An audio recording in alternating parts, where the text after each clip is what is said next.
अस्सलाम वालेकुम। तमाम तारीफ़ रब्बे ज़ुल जलाल के लिए और लाखों दरूद हज़ूर ख़ातमुन नबीय्यीन अलैहिस्सलाम के लिए।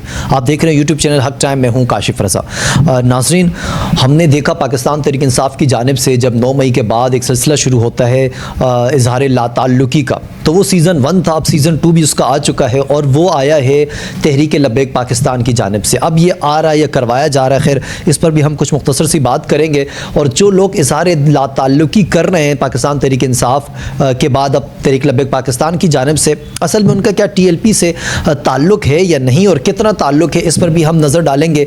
और दूसरी जानिब ये भी बात करेंगे कि क्या 9 मई जब डाला गया पाकिस्तान तहरीक इंसाफ़ पर, तो तहरीक लब्बैक पाकिस्तान पर डालने के लिए गवर्नमेंट के पास क्या चीज़ें हैं TLP को बदनाम करने के लिए, उस पर भी बात करेंगे। दूसरी जानिब फाइनली मुफ्ती मुनीबर रहमान साहब की जानिब से एक रद्दअमल सामने आया है। वो जो प्रेस कॉन्फ्रेंस की गई थी मरियम नवाज़ साहिबा की जानिब से, जिसमें मुफ्ती मुनीबर रहमान साहब समेत दीगर उलमा इकराम मौजूद थे, उस हवाले से एक डिटेल से उन्होंने रद्दअमल दिया है। और वो क्या है वो हम आपके सामने रखेंगे। और इस रद्दअमल का इंतज़ार था क्योंकि मुख्तलिफ हल्के जो है वो मुफ्ती साहब पर तनकीद कर रहे थे। और दूसरी जानिब कैप्टन सफदर साहब की तरफ से एक वीडियो सामने आई है, वो भी हम आपके सामने रखेंगे। और सबसे अहम चीज़, कराची में जो सिंधी अजरक की थीम वाली नंबर प्लेट है, उस हवाले से गवर्नमेंट की जानिब से एक नई तारीख का ऐलान किया गया है। वो क्या तारीख है और क्या मोहलत दी गई है नहीं, उस पर भी डिस्कशन करेंगे। इसके अलावा कुछ और ख़बरें भी होंगी जो आज के व्लॉग में हम शामिल करेंगे। लेकिन सबसे पहले बात कर लेते हैं नाज़रीन लाताल्लुकी वाले ऐलान के हवाले से।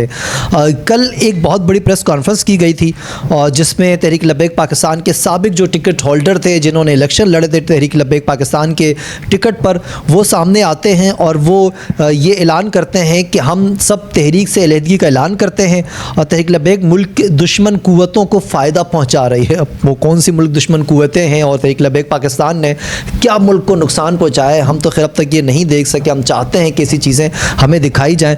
खैर एक प्रेस कॉन्फ्रेंस की जाती है और उसमें काफ़ी बड़ी तादाद में लोगों को बिठाया जाता है। इससे पहले ये चीज़ें हम देख चुके हैं तहरीक इंसाफ़ की जानिब से, ये इज़हार लाताल्लुकी वाली चीज़ें सामने आई। हर दिन प्रेस कॉन्फ्रेंस हो रही थी 9 मई के बाद, कभी कोई ताल्लुकी कर रहा है, कभी कोई कह रहा है कि 9 मई से मेरा ताल्लुक़ नहीं है। और उनमें बहुत बड़े बड़े नाम थे, यहाँ तक कि इमरान खान साहब के जो आगाज़ के इस तहरीक के आगाज़ के लोग थे वो तक, यानी कि इमरान इस्माइल साहब तक भी पाकिस्तान तहरीक इंसाफ़ छोड़ चुके हैं।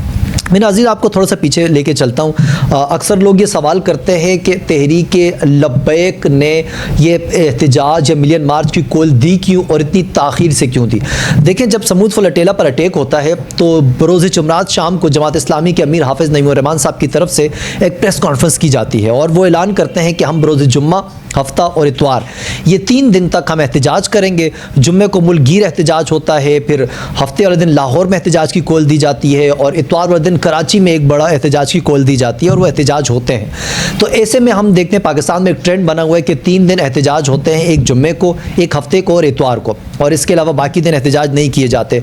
तो अब तहरीक लब्बैक पाकिस्तान के पास कोई ऑप्शन नहीं था, तो वो जुम्मे के दिन सैयद हुसैन रिजवी साहब ऐलान करते हैं कि हम आने वाले जुम्मे को एक मिलियन मार्च करने जाएंगे जो अमेरिकन एम्बेसी तक होगा। वहाँ जाके एक याददाश्त पेश की जाएगी और वहाँ से वापस आ जाएंगे। यानी कि TLP की जानिब से किसी किस्म के कोई धरने की कॉल नहीं दी जाती, कोई ऐसी तोड़ फोड़ की बात नहीं होती। सिर्फ ये कहा जाता है कि हम मिलियन मार्च करेंगे। कह रहे कि अमन मुआहदा हो चुका था, एहतजाज बनता नहीं था। अफसोस होती है मुझे उन लोगों पर, उनके दोगलापन पर के कैसे आंखें बंद किए हुए हैं और इंसानियत से नाबालिग हैं ये लोग। आज के दिन जब मैं आपसे बात कर रहा हूँ तो आज भी सुबह गज़ा के मगरबी और शुमाली हिस्से में हमले किए गए, 3 आज शुहदा, आज भी 3 वहाँ भी शहीद हुए और हर रोज़ ये हमले हो रहे हैं। और इस पर एक फ़ैसला आया, मैं हाथ के हाथ आपको सुनाता चलूँ। तुर्किया ने गज़ा जंग बंदी मामले पर अमल दरामद ना होने पर तशवीश का इजहार कर दिया। इस हवाले से पीर को गज़ा से मुतालिक इजलास बुलाया गया। तुर्क वज़ीर ख़ारजा का कहना है कि मुख्तलिफ ममालिक के वज़राए ख़ारजा इस इजलास में शरीक होंगे और हर दिन ये चीज़ें सुनने को मिल रही हैं।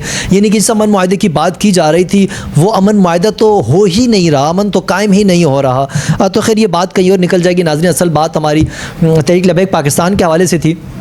तो फिर 8 तारीख को, यानी कि 10 की कॉल थे मिलियन मार्च की, 8 तारीख को 7 और 8 की दरमियानी शब मस्जिद रहमतुल्लिल आलमीन पर गवर्नमेंट की जानिब से अटैक कर दिया जाता है। वहाँ पर 2-3 शहीद किए जाते हैं तहरीक लब्बैक पाकिस्तान के मौक़िफ़ के मुताबिक। लेकिन TLP रुकती नहीं है, वो मिलियन मार्च का आगाज़ करती है। मिलियन मार्च जुम्मे की नमाज के बाद से शुरू हो जाता है और वो फिर चलते चलते चलते रास्ते में बहुत सारी ऐसी नौबत आती है कि जहाँ पर जैसे 9 मई तहरीक इंसाफ़ से करवाया गया, ऐसे कोई हादसा गवर्नमेंट चाहती थी कि TLP भी करे TLP उसकी वजूहात मैं आपको बताता हूँ। सबसे बड़ी जो मेजर वजह वो ये थी कि हाफिज़ साद हुसैन रिजवी की पूरी फैमिली को, एक छोटी बच्ची समेत पूरी फैमिली को उठा लिया गया बग़ैर किसी वजह के, और उठा के रात गए उन्हें, फिर 24 घंटे तक उन्हें हिरासत में रखा गया कि शायद साद रिजवी साहब जज्बात में आकर कोई ऐसा फ़ैसला करें, कोई ऐसा ऐलान करें, या कारकुनान जज्बात में आएँ और तोड़ फोड़ की जाए, कोई ऐसी चीज़ सामने आ जाए पर गवर्नमेंट को बहाना मिले उन पर अटैक करने का।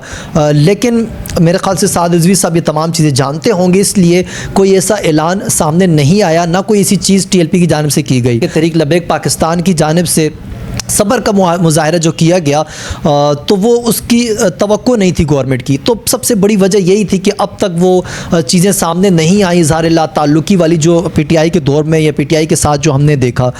तो खैर ये सारी वजूहत है। नाज़रीन, इससे आप कितना एग्री या डिसएग्री करते हैं आप कमेंट सेक्शन में हमें बता सकते हैं।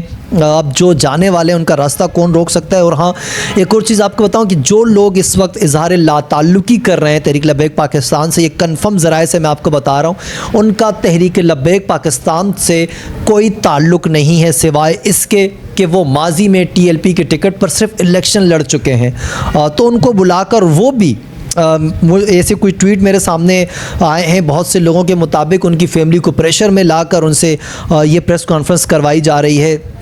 और इस हवाले से तहरीक लब्बैक पाकिस्तान का मौक़िफ़ भी सामने आया है। उनका मौक़िफ़ ये है कि कारकुनान के घरों पर पुलिस की गैर कानूनी छापे, चादर चारदीवारी का तकद्दुस पामाल और जुल्म जबर की इंतहा कर दी गई है। खैर नाज़रीन, अब बात कर लेते हैं दूसरे पॉइंट के हवाले से, और वो है मुफ्ती मुनीबर रहमान साहब का रद्द-ए-अमल। मुफ्ती मुनीबर रहमान साहब ने अपनी एक पोस्ट में रहीक अब्बासी के नाम एक पोस्ट लिखी, और वो कहते हैं कि यादाश्त बखैर, एक बड़े लीडर रहीक अब्बास साहब ने मुझे तबसरे के काबिल समझा है, उनका शुक्रिया। मैं तो पंजाब हुकूमत की तहवील में लिए गए मदारिस और मसाजिद अहले सुन्नत को वागुजार कराने के लिए गया था, और अल्हम्दुलिल्लाह वो काम एहसन तरीके से मुकम्मल हुआ। हुकूमत पंजाब ने मदारिस और मसाजिद तंजीमुल मदारिस अहले सुन्नत पाकिस्तान को दिए, और तंजीमुल मदारिस ने वो इदारे उनके साबिक इंतज़ामिया और आइमा व खतबा को बहाल करके उनकी तहवील में दे दिए हैं। और इसके अलावा उलमा की जो पकड़ दकड़ और ख़वातीन पर मुकदमात कायम करने का सिलसिला था वो भी मौकूफ़ हो गया है।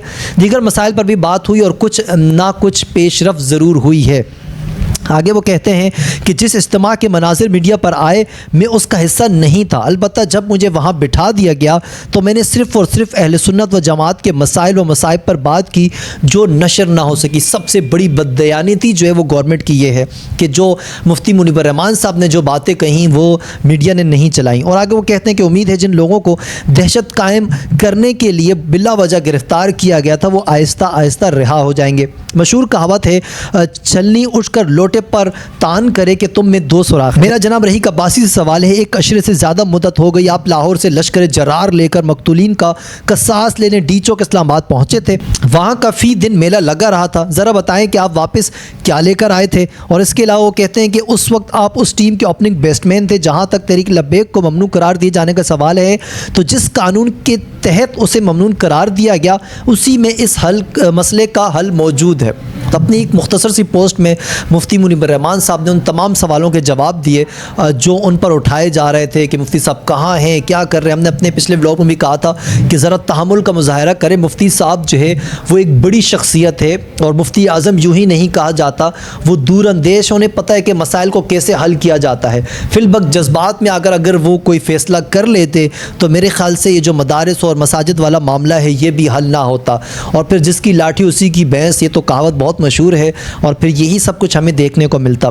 तो हमारी दुआ है मुफ्ती साहब को अल्लाह पाक साबित कदम रखे और उनकी साया जो है सुन्नत पर कायम और दायम रखे। नाज़रीन, अब बात कर लेते हैं कुछ कैप्टन सफदर के हवाले से।